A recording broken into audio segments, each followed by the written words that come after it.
Welcome back to Michigan Sports Media Network, and as always, your host, Jay Sweet. I have Brad Thompson, our lead Tigers reporter, and then James Gullett, our lead Red Wings reporter, with me as well. With that being said, let's move on to some Lions news. Obviously, Tim Patrick was just re-signed last week, which is huge. I think 1 year, $4 million. Shows that he wants to be here for one, shows that we wanted him back, obviously, but pretty cheap for a guy that can play. He had a pretty solid season last year, over 300 yards and 3 touchdowns as a wide receiver 3 in an offense that features, probably 4 guys that get the ball before he does in the pass game alone. You got Amon-Ra, Sam Laporta, J-Mo, and Jameer. I would probably say would go over him in the pecking order, and to still have, it was almost 40 catches on the season. It's pretty solid. It seemed like Goff kind of started to really enjoy him at the X. And he's a true X receiver at 6'4", 220 or 210, I think. So I'm glad that we brought him back. And then another news, we signed quarterback Kyle Allen, which I don't know how to feel about this. My assumption is he's going to be like a QB3. Maybe he'll fight Hooker for the 2 spot. That's kind of what I feel on that. I've been hearing some, small rumors of him potentially pushing Hooker out of the building entirely. I don't know about that. Maybe if we could trade Hooker for a 3, that's the only real way. I don't see us, and that's not going to happen. I mean, I don't see anybody giving up a 3rd-round pick for a 29-year-old. He's about to be 29, I think. Quarterback. What? Yeah, he's old, man. 27. He was drafted when he was 27, I believe. So It's 27 now. He's 27 now. Okay, so what was he? Yeah. 25 when he was drafted? 25 when he was Okay, drafted. so yeah. He's currently 3 years younger than Goff. Okay, so yeah, he'll be probably 28 during the year then, which is probably what I was thinking. But either way, I don't see him getting pushed out of the building for a guy like Kyle Allen. It just wouldn't make sense to me. I would say one of them is going to be our QB3, and it's most likely going to be Hooker, I would say, because they felt the need to bring in Bridgewater last year to kind of be our backup during the playoffs, which to me does not bode well for Hooker or his future in Detroit. And being that old too, he's not going to be somebody like when we drafted him. I kind of understood it if it's like so we don't have to pay Goff the first time situation. But if he didn't get it by then, he's too old to just keep trying to push that envelope. But with that being said, some other news in the NFL that will kind of change things for the Lions. Azeez Ojulari signed a 1-year deal with the Eagles for $4 million, which he got the same deal that we gave Tim Patrick. So I personally am a little salty about that. James, you made the comment in the group chat earlier today that, maybe he took less money to go to Philly, which is very, very possible and probably what happened. I just feel like if I'm Brad Holmes, I'd offer him 6. Who knows if he didn't? I mean, I'm not saying he didn't, but I just personally feel like the Eagles, yeah, they did just win the Super Bowl, but the Lions have the potential to win it too. So I feel if you were paid $2 million to go to a team that's not like, Tennessee or something, it would make sense. But with that being said, that just means we have to pivot yet again with pass rushers. Personally, I've said it on the pod many, many times. It's Von Miller or bust for me right now. Unfortunately, I just feel Von Miller's the only guy available that will make a huge difference for us right now, and he's not going to be worth a bunch of money. Another guy that I would be okay with, that I wouldn't like, if we got Von Miller, I would literally jump out of my chair excited, because I know he's old as shit, but he is productive still, man. He had over 50 pressures last year, I think, and he only played 13 games. So he's still a pretty solid player. But with that being said, Charles Omenihu is another solid rotational guy. He's 27, so he's still relatively young. If we could get him on a 2-year deal, 3-year deal maybe, he'd be a great guy for us because he's been a rotational pass rusher basically his entire career, and he played with the Chiefs the last 2 seasons or 3 seasons, and he's been relatively productive. Now, he has had injury concerns. Not quite as bad as Marcus Davenport, but he's missed a handful of games every season. So I wouldn't be as excited about that. And then on another note with pass rushers, Trey Hendrickson is not very likely. He wasn't very likely to begin with, but now it sounds like the Bengals are asking for a first round pick and more because it seems like they think they're going to get this deal done. So it sounds like Trey Hendrickson is likely going to be back in Cincinnati. And then last but not least, I just want to know what our plan is for guard. I don't know, man. Like I would say Graham Glasgow at right and then have Mahogany at left, which isn't terrible, don't get me wrong, but it's just not, it doesn't tell me best O line in the NFL. You know what I mean? Like I don't see that and go, this is easily number one. It's still top five, depending on how Graham plays. But I did have like a back and forth with ex Lions guard TJ Lang on Twitter the other day, which shout out TJ. I, however, did not get my question answered.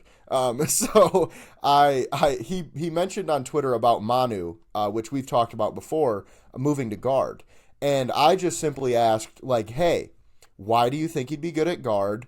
From what I saw, he looked really raw coming out of the draft. You know, what do you see today that might change your mind? And it seemed like I don't know if he understood the question. Because or maybe he just hasn't seen anything, which was kind of my assumption. Because I never really got the reason why he'd be good at guard, or if like there's something that has happened recently that he's looked really good. But that's a potential thing. I mean, it's not insane to think that after a whole season and two off seasons, basically, that Manu could actually come in and do something for us. Now, is he going to start? Probably not. Most likely not. But he will probably be a key backup next year instead of what he was last year, which was basically a healthy scratch every week.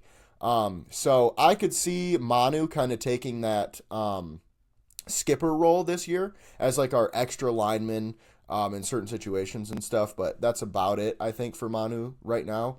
But with that being said, James, I'll pass it over to you, and you can have the floor if you have anything to add to that. You touched up pretty much on what I wanted to say. There's still a couple free agent guards I wouldn't mind. Um, I heard a lot about Will Hernandez being in town. Not necessarily that he was here for a visit, but he took social media posts and pictures at the Lions team facility. Obviously, they don't just let anyone in there, so I don't know if he was just getting a physical. I don't know if he was talking numbers. I'm unaware of what exactly the point of his visit was in terms of specifics, but he's someone that I feel like could remedy our interior line situation, at least on the short term. As I said before in one of the other podcasts, I do see Manu kicking inside in the future. I still don't think he's ready yet, but I think that that is more than likely his home long term. And then in terms of the guards we have now, I do think Mahogany and Glasgow is who they are comfortable running with. Whether we are or not, I feel that the Lions are. Uh, just a simple one in, one out, Zeitler out for the rookie, oh, no longer rookie, sophomore Mahogany, who played well in his limited time, but I think he only played in 3 games total. And he did look very good. He did not look out of place even his very first start. He looked like he was a 5, 6 year vet. Very impressive stuff out of him. Uh, but Glasgow to me is a little bit of a wild card. I have been on X for years defending him. I really love Graham Glasgow. He's an A plus person, and for a long, long time he was an A plus center or guard. He just had a really bad year last year, so I'm hoping maybe they just trust that he can bounce back with it. Maybe maybe he was battling with an injury we didn't know about, and that might have limited him. I don't know. I don't want to per se build in an excuse, but if you look at his whole body of work, he's a pretty good guard up until besides last year. So I don't know if they're going to call it a one-off. I don't know if they're going to potentially draft someone and plug and play a rookie in one of the early round picks, or what their plan is on that. Um, my only other thing I wanted to add in terms of Lions is for pass rushers. I know you said Von Miller. Who, don't get me wrong, I will take Von Miller, no questions asked, if that's what he wants to do. He is productive even though he's up there in age, but once again, whether we like it or not, or the viewers at home like it or not, I think they're fine with who they have right now because essentially, other than McNeil, who reportedly probably will not start the season because he got injured so late in the season, we got our starting D line back from last year. Like we got Reader, we got McNeil, we have Hutch, and we have Davenport. Those were the four starters last year that we went into the season with. So at least on paper, I can understand if that is what they're willing to roll out week one this year as well. Yeah, and that's a good point. And two things to add on the Glasgow front. This is kind of random, but I went to training camp just before this past season, and Graham Glasgow did not seem like he was enjoying himself in any way, shape, or form. It was very weird. Like I walked by him and just like snapped a picture, just like just like as I'm moving, took a picture of him because he was standing outside of the fence, where people are sitting. And the picture is like he looks fucking pissed, bro. Like just flat out not enjoying himself. So, and that could have something to do with maybe an injury that nagged him all season. Something like that. Maybe he was mad about having to be at left guard. I don't know what the case may be. Maybe he was just pissed because some guy was taking a picture of him that didn't ask. I don't know.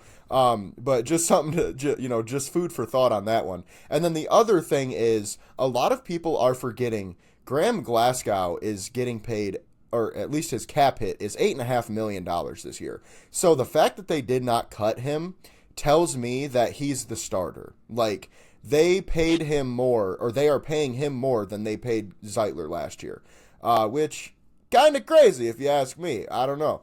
But again, Brad has his way of doing things. This is just the way he wants to do it. We might not always agree, but you know what? He's going to do what he wants.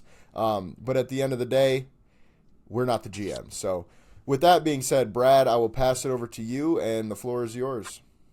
Yeah, well, I pretty much agree with everything that's been said here so far. I know we're sitting there pounding the table, as am I. I'd love to have Von Miller with the defensive end things. Guys, I have some very, very deep concerns about our guards. What do we know of Mahogany? We know that he has played one good game against Chicago. Chicago's D-line isn't exactly the monsters of the Midway. I think we saw that Glasgow looked his age last year. Didn't look very good at all. And I think I'm being kind when I say that. And I get moving from right guard to left guard. That is difficult. It's more difficult than people may think. But those are the biggest issues going into the draft for me. Question I pose is, what if Glasgow goes down? Then who's up? All right. What if Mahogany goes down? Then who's up?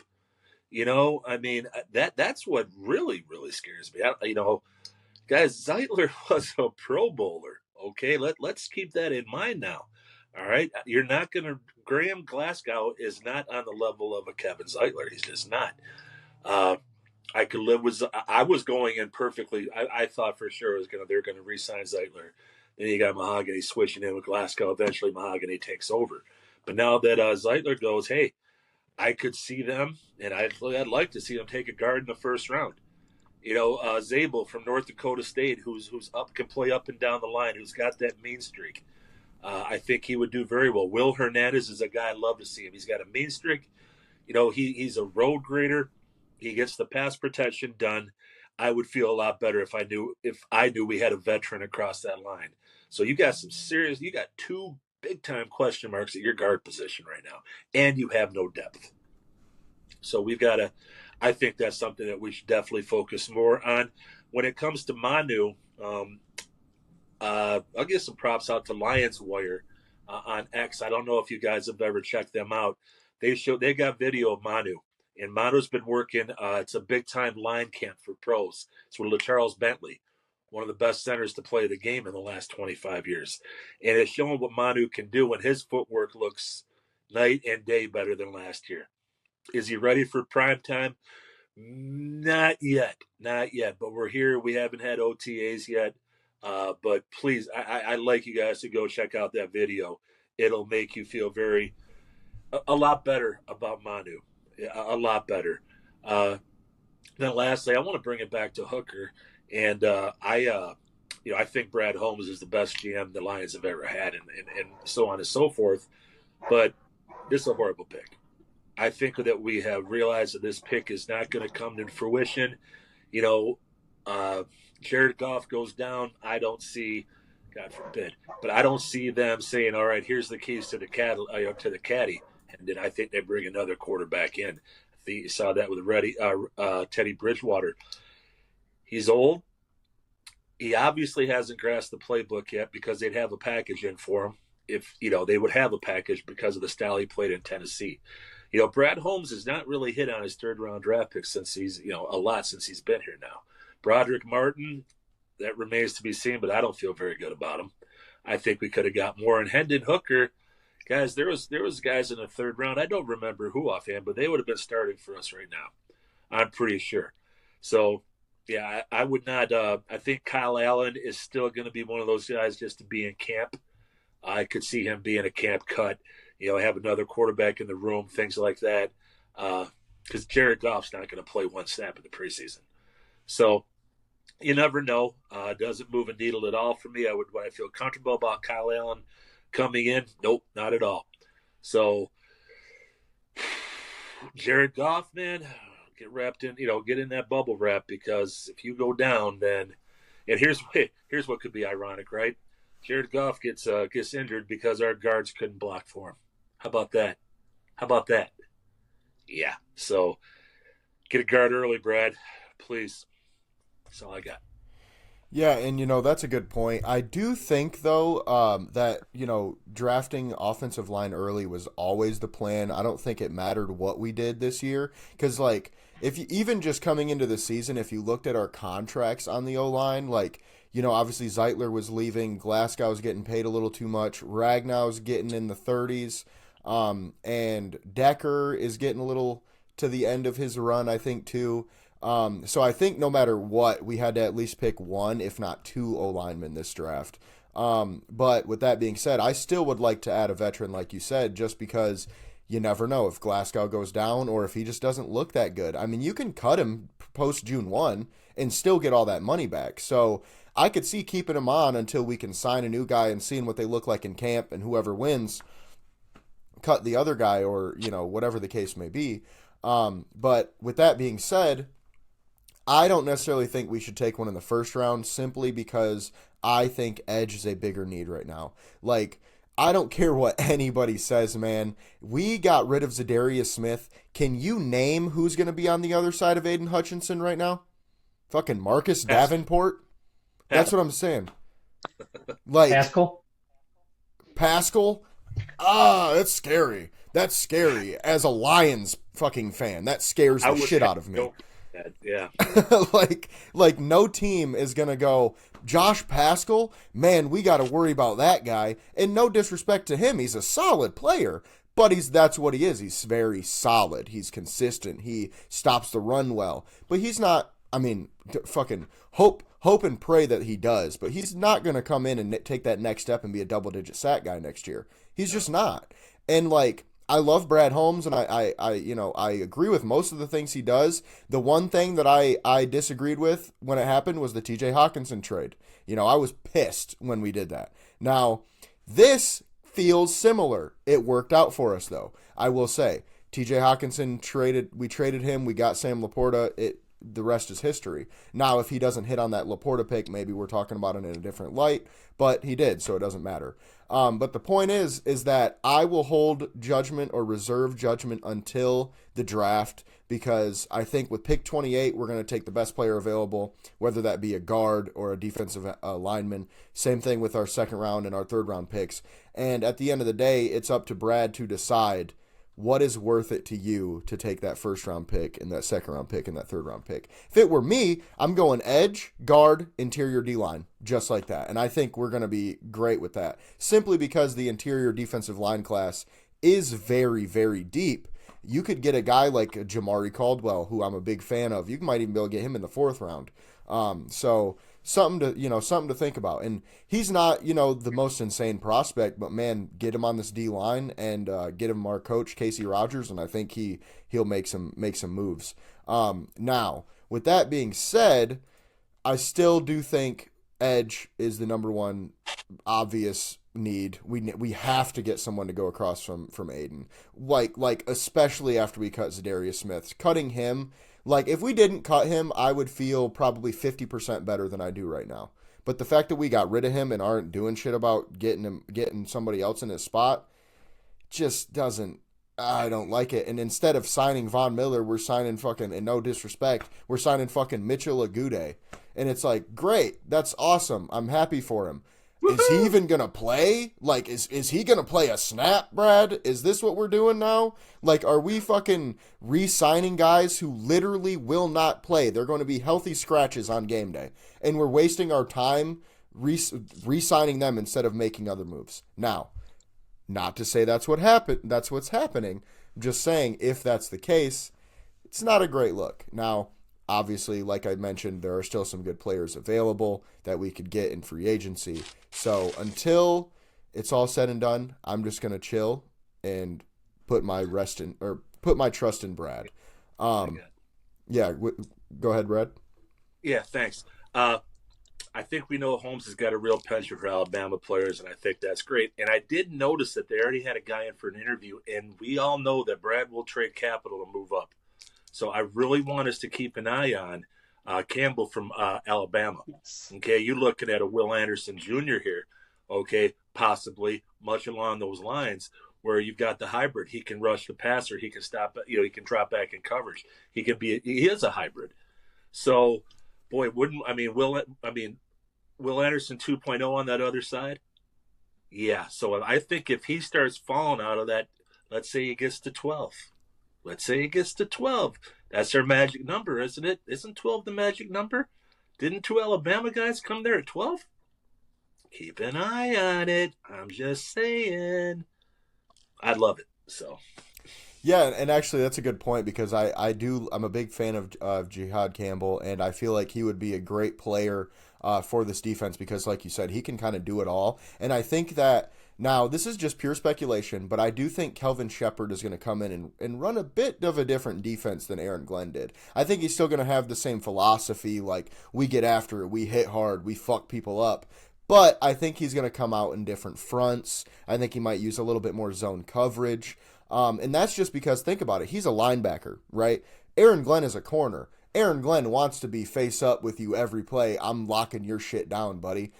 Kelvin Shepard understands, like, zone coverage is a necessity, and especially for linebackers. So just kind of think about that. I think Jihad Campbell could be one of those guys that Kelvin Shepard is banging the table for, like, I need this guy on my defense. So that makes a lot of sense.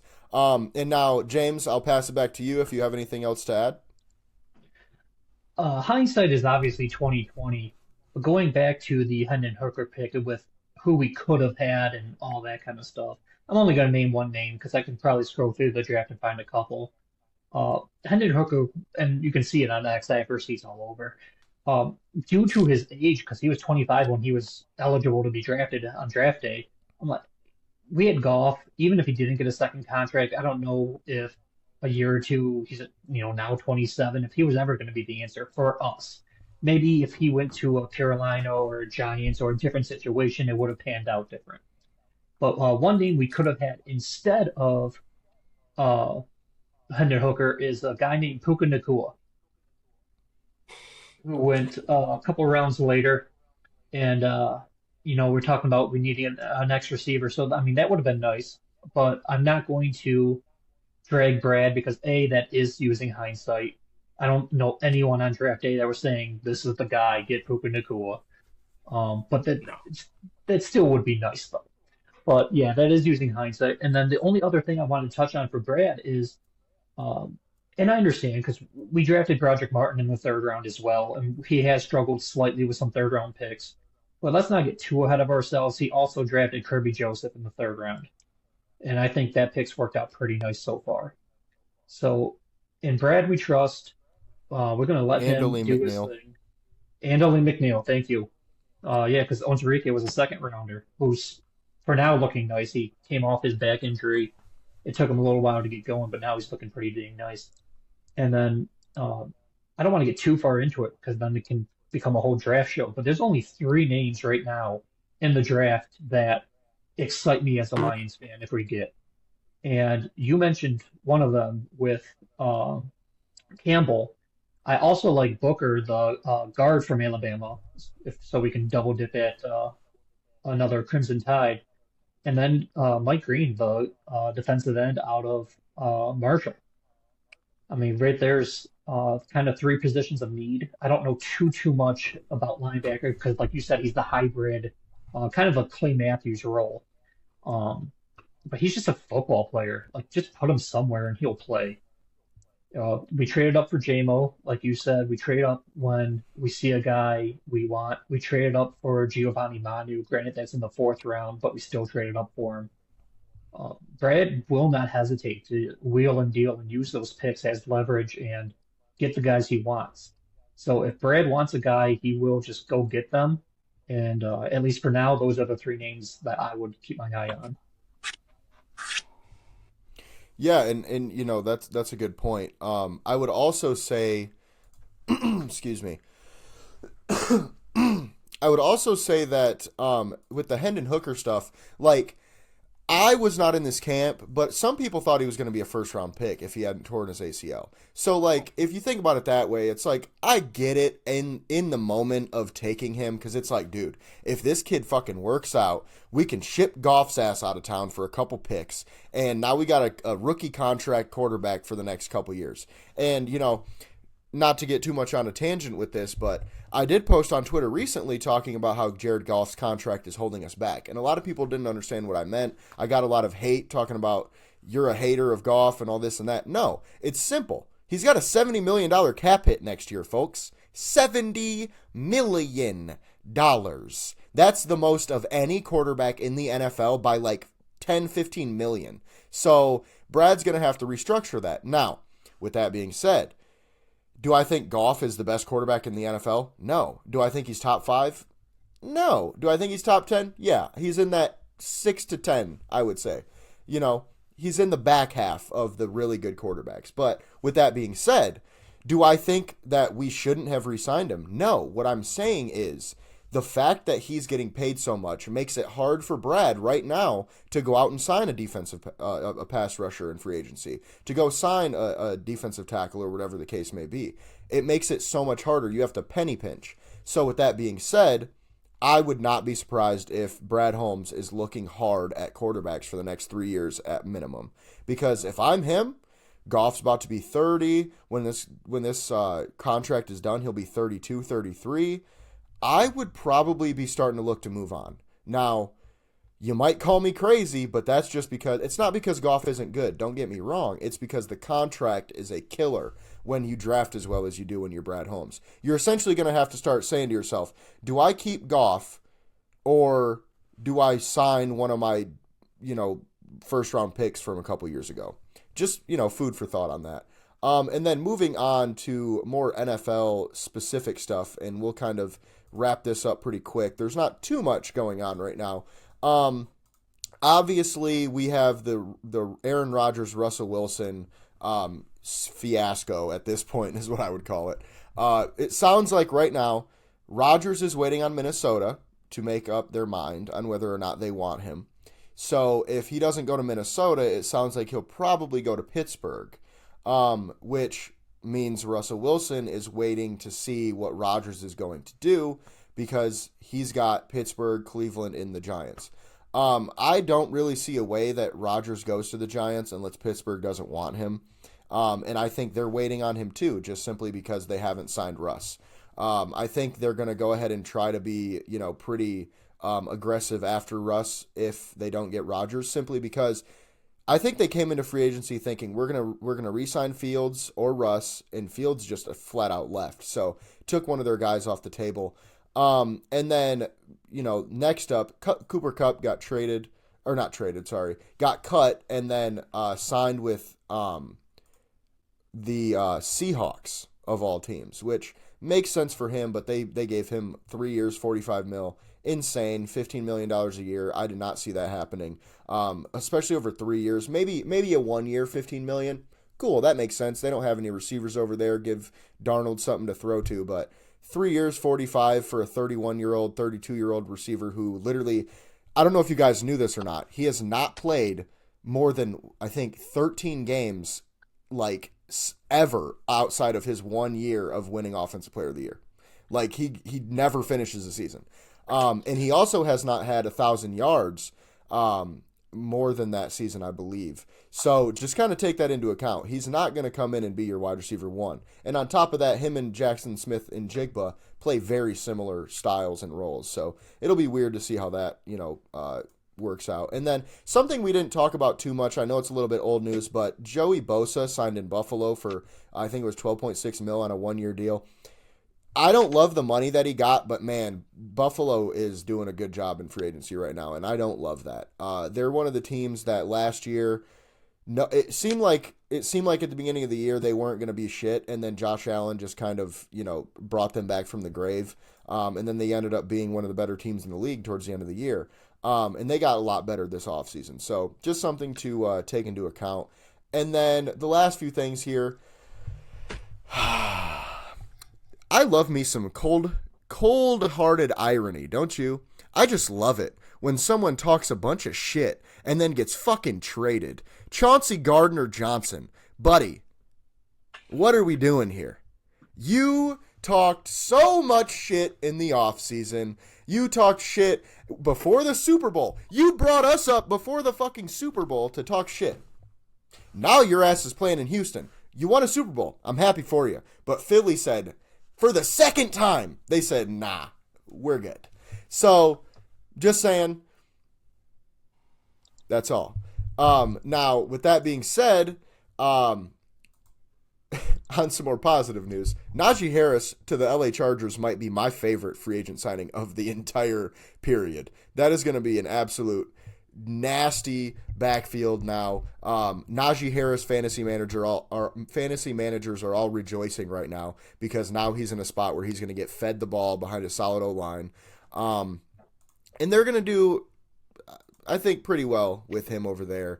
And then last but not least, the Bengals just gave Jamar Chase over $40 million and and T. Higgins 28.75. So if you think about it this way, right? They just spent, what is it? $70 million on 2 wide receivers. $70 million fucking dollars, guys. Per year. What? Per year. Per year. Yeah. That's a good ad there because what the fuck? What the fuck? And if I'm sorry, I know Joe Burrow loves his wide receivers. If I'm Cincinnati, I'm saying T. Higgins, see ya. The fuck out of here, buddy. I'll ship your ass to New England for a fucking second rounder this year and a second rounder next year and call it a day. Why? Because you can draft another receiver, not as good as T. Higgins, but that can play a role, or you can sign one, and now you have a second round pick to try to get an O-line because your O-line still fucking stinks. Your defense is bad. Now there's rumors going around they're going to re-sign Trey Hendrickson. That could be pretty good for them, but that means they would at that point be paying $100 million to 3 players. That's not even factoring their quarterback who makes $60 million a year. $160 million to 4 players. And by the way, the cap is only $290. So that means you got about $130 to pay the whole rest of your team. Good luck. I hope that Higgins and Chase can beat Travis Hunter because they're going to need him. Right. And I think maybe the Bengals think that they're playing 7-on-7 because who the fuck are they going to block? Seriously, who's going to block for him? Who? Bengals going to bangle. Bengals going to bangle. Yeah, it reminds me of that meme that went around when they drafted Jamar over Penei Sewell. And it's Joe Burrow with Penei Sewell in front of him to anyone, dot. And then it's Joe Burrow with anyone in front of him to Jamar Chase, the ball hits the fucking ground before he even makes it there. So it's like that's what they're doing, and they released their starting guard to make money to do this. I don't know.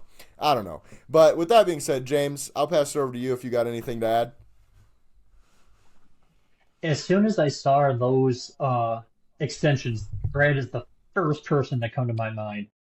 Uh, I know in one of the prior podcasts we talked about, is a non-quarterback worth 40 million a year? At the time, Crosby was the highest paid non-quarterback at 35.5 million a year. Since then, Garrett got 40 million a year. Now Chase got 40 million a year. T. Higgins is, it even said in like the main like breaking news article when they signed at the same time that he is the highest number 2 receiver in the league. What they don't mention is overall totality for the league, he is the 9th highest paid receiver. So the Bengals have 2 top 10 paid receivers plus Burrow plus whatever they're going to do with Hendrickson. I don't know what they were going to do over there. Like you guys said, they're playing 7-on-7 or something. Or they might have to march Chase out there as if he's a hunter and play him at corner or safety or something else. Just go play center field. But some of these contracts, and I don't want to be that guy because I know these guys put their bodies on the line. They train year round, blah, blah, blah. But holy crap, when it's jumped 5 million in the market, because I understand if, like, St. Brown got 30 and then AJ Brown got like 31, 32, and it steadily increases. I mean, that's the market. That's the way it's always been.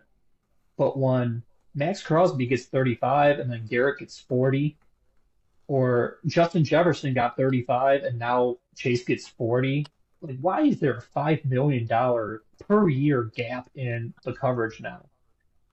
Also, with T. Higgins making 26 a year, being the 9th highest paid receiver as a number 2 now, JMO's contract's coming up. Do we have to give JMO 27 to match and make that the next? Or, like, is that the contract that he's going to ask for? Is someone going to give it to him? Maybe it's a New England or not Detroit, but he's my favorite line, so I'd hate to lose him, but I also don't know if I'd pay him that much money. So some of these contracts are just getting way out of hand. And one thing, although you did not bring it up, but Stingley, the cornerback for Houston, just got an extension as well, and he is the first cornerback to break 30 million per season. So now you have a defensive end making 40 a year in Garrett, Chase making 40 a year as a receiver, and now corners making 30 a year. So I know he just had his rookie season, so we got to worry because we have the 5th-year option and yada, yada, yada. It's 4 or 5 years down the road. But Terry and Arnold, when his contract's up, I'm like, is he going to be 32, 33? I mean, that is quite a bit down the road, but just something to think about. I know the cap always goes up, but it does not go up by this number for this many superstars. Yeah, and that's a really good point, too, because I was going to mention how T. Higgins is only getting $1.25 million less than Amon-Ra is right now, which I find just fucking baffling. Like, and mind you, Amon-Ra is getting paid more than Penei Sewell. Just saying. If the Bengals drafted Sewell to begin with, they save like fucking $15 million a year, and they're better off. I don't know. O-line, all I'm going to say is I'm an O-line coach, and motherfucker, goddamn it, nobody on offense would do a goddamn thing without the O-line. So, period, most valuable players, most valuable position on that field is the offensive line, because I don't give a fuck if you got Patrick Mahomes. We saw it. We saw it in the Tampa Bay Super Bowl. Even just last year with the Eagles. If he doesn't have a great O-line, what does he look like? A fucking regular dude. You know what I mean? So, with that being said, I appreciate you guys for watching. For St. Patrick's Day, I figured we would send you off with something a little different than normal. I'm going to finish this on the pod. Fuck it. Why not, right? Let's get it. You young pups, man. You young pups. I would edit this ASAP just so that way. Yeah, please don't puke it all over your screen. Oh, buddy, I'm Irish. I handle this shit. It's nothing. Okay. No, but I just figured Oh, damn, that's hitting my chest.